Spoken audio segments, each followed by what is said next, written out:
Assalamualaikum warahmatullahi wabarakatuh. Apa kabar semua? Saya harap baik-baik saja. Masih kita akan berbicara tentang ekosistem. Fokus kita kali ini kita akan berbicara tentang rantai makanan atau jaring makanan. Nah, mungkin teman-teman sudah pernah mendengar rantai makanan itu apa. Saya hanya menjelaskan kembali. Ya, rantai makanan atau jaring makanan adalah sebuah proses, ya, sebuah kumpulan, sebuah kegiatan di mana organisme atau individu saling memangsa untuk bertahan hidup. Ya, jadi ini fungsinya rantai makanan supaya salah satunya si hewan tersebut dapat bertahan hidup. Ya, sekaligus juga nanti akan menyeimbangkan ekosistem. Nanti kita akan belajar di sesi selanjutnya kenapa ketika rantai makanan itu rusak akan berpengaruh kepada yang lain.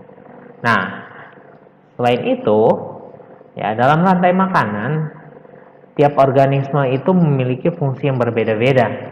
Ya, jadi ada yang nanti berfungsi sebagai apa, kita harus tahu dulu, ya, apa saja isi dari rantai makanan tersebut.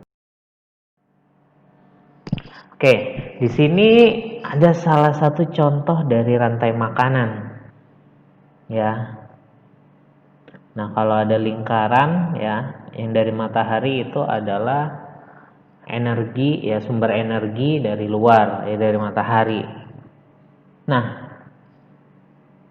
kalau yang berbentuknya seperti perisai, ya, nah itu adalah sumber energi yang tersimpan yang didapat, ya, pada tumbuhan dari matahari. Nah, dari situ nanti akan menjadi produser, ya, produsen yang berbentuknya persegi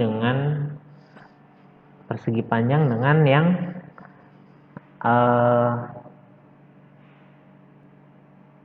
gambar perisai itu adalah produsen.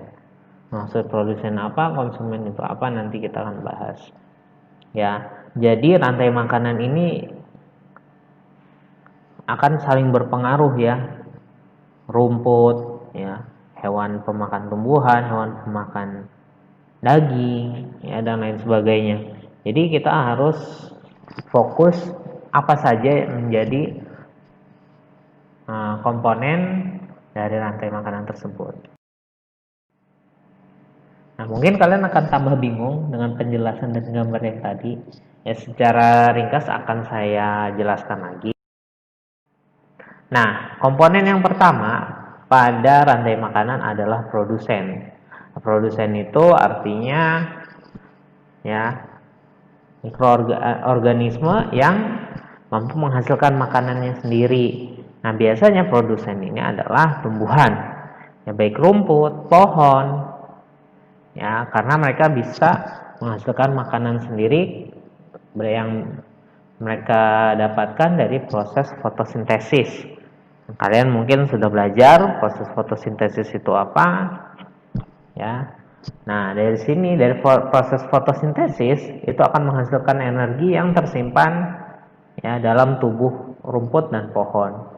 Ada yang ke buah, ada yang ke bunga, ya, ada yang ke umbi, ada yang ke batang.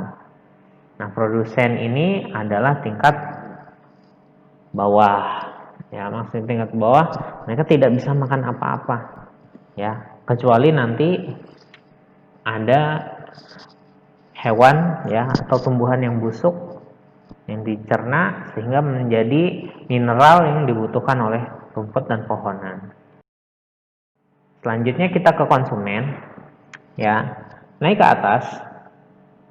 Ya, kalau konsumen ini adalah hewan, ya, baik omnivora, herbivora, atau karnivora, ya. Nah, kenapa mereka disebut konsumen? Karena mereka tidak dapat menghasilkan makanan sendiri, ya. seperti kambing atau ular ya. Kalau kambing makannya rumput ya, daun-daunan, dan ular ada juga yang makan serangga, makan hewan lain ya, bahkan makan ular lain pun juga ada. Nah, mereka tidak bisa menghasilkan energi sendiri ya, makanan sendiri, karena mereka tidak dapat berfotosintesis. Nah, konsumen akan terbagi menjadi beberapa tingkatan ya, ada tingkat 1, tingkat 2, dan tingkat 3 yang akan saya jelaskan berikut ini. Untuk konsumen tingkat pertama ya, biasanya dan harusnya adalah hewan yang memakan tumbuhan atau herbivora. Contohnya di sini ada belalang, ya, ada kambing. Kenapa mereka dikatakan sebagai konsumen tingkat pertama? Karena mereka memakan, ya, mendapatkan energinya langsung dari produsen. Karena makan, ya, tumbuhan. Nah, ini konsumen tingkat pertama, ya, cirinya berarti herbivora, dan karena dia langsung makan dari produsen. Selanjutnya ada konsumen tingkat 2. Ya, konsumen tingkat 2 ini biasanya karnivora atau omnivora. Kenapa dikatakan konsumen tingkat 2? Karena mereka memakan herbivora. Ya, contoh misalkan katak.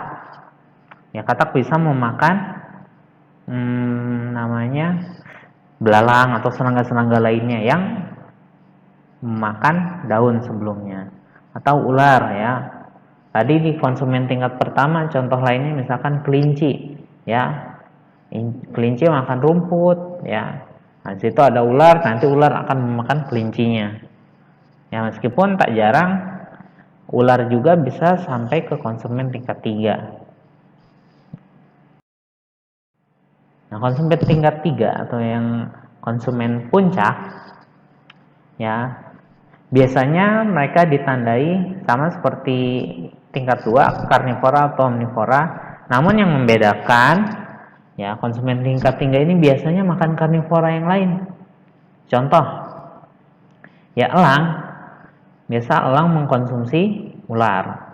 Ya, jadi ularnya dikonsumsi oleh elang. Karena ular karnivora ya pada tingkat sebelumnya dan dimakan oleh elang, maka elang termasuk konsumen tingkat 3. Ya, balik misalkan singa.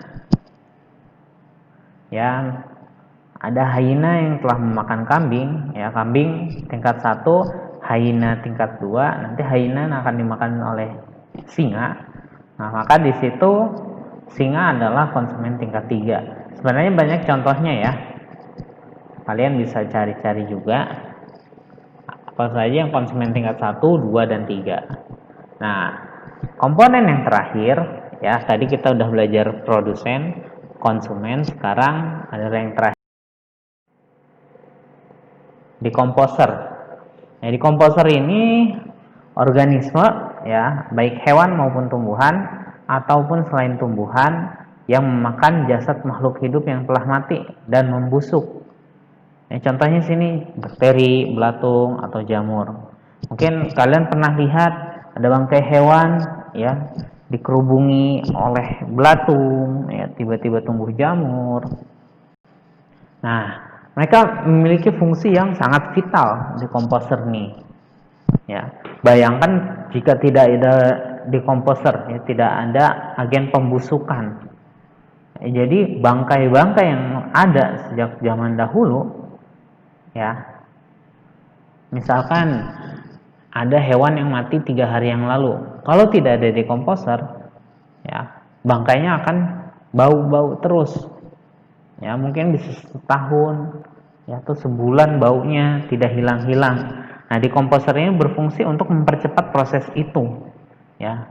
Jadi yang bangkai akan lapuk, ya, akan dimakan oleh mereka sehingga menghasilkan nanti nutrisi yang diperlukan oleh produsen.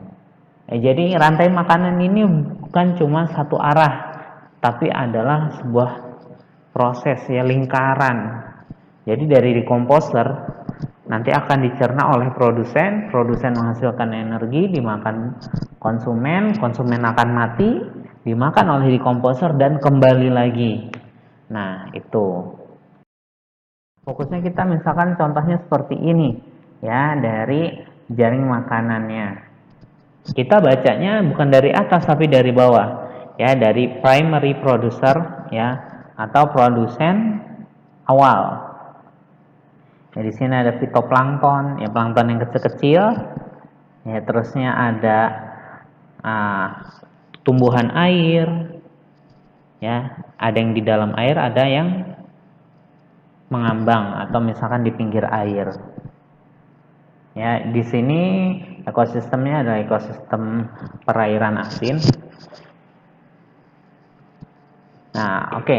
Naik ke atas ke herbivora atau konsumen pertama, ya. Di sini ada zooplankton, ya, ada invertebrata seperti udang, ya, ada bebek, ya, ada angsa. Nah, mereka nanti akan, ya, zooplankton ini akan dimakan oleh kerang atau ikan-ikan kecil lainnya. Nah, nanti kerang itu akan dimakan oleh bebek. Nah, bebek juga memakan tumbuhan, ya, udang juga, ya. Terusnya ada angsa, ya, angsa makan tumbuhan. Nah, nanti, ya, ikan-ikan kecil dimakan ikan yang lebih besar atau dimakan oleh burung. Nah, ikan yang besar ini nanti akan dimakan oleh, misalkan paling atas, ya, ada osprey, burung osprey dan bald eagle, ya, langbota. Nah, di sini terlihat tidak beraturan, ya. Kenapa? Karena misalnya zooplankton ini mungkin dimakannya bukan cuma sama ikan tapi sama kerang. Ya, fitoplankton pun bisa langsung dimakan sama ikan, sama udang atau sama kerang. Ya, ikan kecil tidak hanya dimakan oleh ikan besar, tapi bisa dimakan oleh burung-burung, ya. Nah, ini yang menyebabkan, ya, disebutnya jaring makanan karena dari kecil, ya, dari satu produsen itu nanti bisa menyebar lebih besar. Kita pernah belajar mandala. Nah, salah satunya mandala ini terpakai di jaring makanan dari kecil ke besar. Nah, bisa juga digambarkan seperti piramida makanan, ya. Yang paling bawah adalah produsen. Ya, jumlahnya pasti lebih besar, lebih banyak dibandingkan konsumen pertama, ya. Nah, kenapa produsen ada paling bawah? Ketika produsen itu lebih banyak, maka nanti akan menunjang, akan membantu konsumen pertama untuk hidup, ya. Nah, konsumen pertama populasinya akan lebih sedikit, ya, daripada produsen. Nah, konsumen kedua lebih sedikit dari konsumen pertama. Konsumen ketiga adalah yang paling sedikit. Ya, contoh misalkan sawah, ya, padinya digigit tikus, nanti tikus itu dimakan sama ular. Ya, ketika ular hilang, maka populasi tikus itu akan lebih besar sehingga produsen, ya, kehidupan produsen akan rusak. Atau misalkan tidak ada katak, tidak ada ular, sehingga belalang dapat memakan dengan leluasa atau ulat juga makan dengan leluasa. Ya, kataknya nggak ada, ularnya nggak ada, akhirnya populasi belalang akan jauh lebih besar sehingga merusak, ya, seluruh jaringan makanan. Nah, itu, ya, contohnya misalkan di rumah kalian ketemu ular, ya, entah kalian ketemu ular berbisa atau tidak, tiba-tiba kalian main bunuh saja. Nah, itu nanti akan merusak piramida makanan. Ya, harusnya ular di situ fungsinya untuk memakan tikus, karena tidak ada ular, maka tikus itu akan berkembang biak dengan pesat, ya, sehingga populasi tikus di daerah itu akan lebih tinggi, sehingga nanti mungkin, ya, makanan-makanan manusia itu akan dimakan oleh si tikus itu yang sudah terlalu banyak. Terima kasih, semoga bermanfaat. Kurangnya saya mohon maaf. Wassalamualaikum warahmatullahi wabarakatuh.